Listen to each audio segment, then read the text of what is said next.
Covid മൂലം നമ്മുടെ ദേവാലയങ്ങളിലെ തിരുനാളുകൾ കഴിഞ്ഞ 2 വർഷങ്ങളിൽ മുടങ്ങിപ്പോയിരുന്നു. അതുകൊണ്ടുകൂടിയാകണം ഈ വർഷം ക്രൈസ്തവ ദേവാലയങ്ങളിലെ തിരുനാളുകൾ തകർത്താഘോഷിക്കുകയാണ്.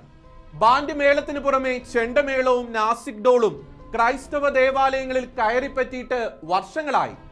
എന്നാൽ ഇപ്പോൾ ഇതാ മധ്യ കേരളത്തിലെ ഒരു ദേവാലയ തിരുമുറ്റത്ത് തിരുനാളിന് ബാൻഡ് മേളത്തിനും ചെണ്ടമേളത്തിനുമൊപ്പം പഴയൊരു ഹിറ്റ് മോഹൻലാൽ ചിത്രത്തിലെ പ്രശസ്തമായ ഒരു ഗാനത്തിനൊപ്പം ഡാൻസ് ചെയ്ത് ആടിപ്പാടുന്ന കുറെ യുവതികളും പ്രത്യക്ഷപ്പെട്ടിരിക്കുന്നു.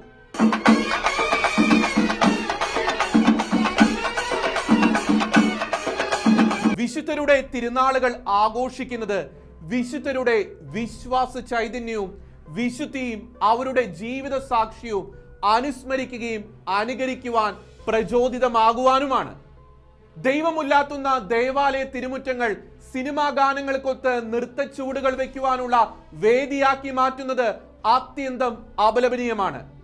അഭിമന്യു എന്ന ചിത്രത്തിൽ മുംബൈ നഗരത്തിലെ തെരുവുകളിൽ ജീവിക്കുന്ന സ്ത്രീകൾ ആടിപ്പാടാൻ ഉപയോഗിച്ച രാമായണക്കാറ്റ് എന്ന ഗാനം അതേ ചുവടുകളോടെയും അതേ മെയ്വഴക്കത്തോടെയും ഒരു ക്രൈസ്തവ ദേവാലയത്തിന്റെ തിരുമുറ്റത്ത് പുനരാവിഷ്കരിച്ചപ്പോൾ ശരിക്കും സ്വർഗത്തിൽ തിരുനാളിന് കാരണഭൂതനായ വിശുദ്ധർ ദൈവത്തോട് ഇങ്ങനെ അപേക്ഷിച്ചു കാണണം: പിതാവേ, ഇവർ ചെയ്യുന്നത് എന്തെന്ന് ഇവർ അറിയുന്നില്ല, ഇവരോട് ക്ഷമിക്കണമേ. കേരളത്തിലെ പല ദേവാലയ തിരുമുറ്റത്തും ക്രിസ്തു അവഹേളിക്കപ്പെടുകയാണ്. ക്രൈസ്തവ വിശ്വാസം വലിച്ചു കീറപ്പെടുകയാണ്. ആര് ഈ തിന്മയ്ക്കെതിരെ ഉണർന്നെഴുന്നേൽക്കും? ഇത്തരം പ്രവണതകൾക്കെതിരെ ചിന്തിക്കുകയും അതേസമയം മനസ്സില്ലാ മനസ്സോടെ സമ്മതം നൽകേണ്ടി വരുന്ന അനേകം വൈദികർ കേരള സഭയിലുണ്ട്. എന്നാൽ ഇത്തരം പ്രവണതകളെ കൈയടിച്ച് പ്രോത്സാഹിപ്പിക്കുന്ന അപൂർവം ചില വൈദികരുമുണ്ട്. 2 വർഷത്തെ ഇടവേളയ്ക്ക് ശേഷം അടിച്ചു പൊളിച്ച് തിരുനാൾ ആഘോഷിക്കാൻ ഒരുങ്ങുന്ന വിശ്വാസികളുടെയും ഇടവക തിരുനാൾ കമ്മിറ്റി അംഗങ്ങളുടെയും മുമ്പിൽ 3 നിർദ്ദേശങ്ങൾ വെക്കട്ടെ. നിങ്ങൾ തിരുനാൾ ആഘോഷങ്ങൾ ഒരുക്കുമ്പോൾ അവയിൽ തിരുനാളിന് കാരണഭൂതരായ വിശുദ്ധന്റെയോ വിശുദ്ധയുടെയോ ജീവിത സാക്ഷ്യം ഉയർത്തിപ്പിടിക്കുന്നതിന് 1ാം സ്ഥാനം നൽകുക.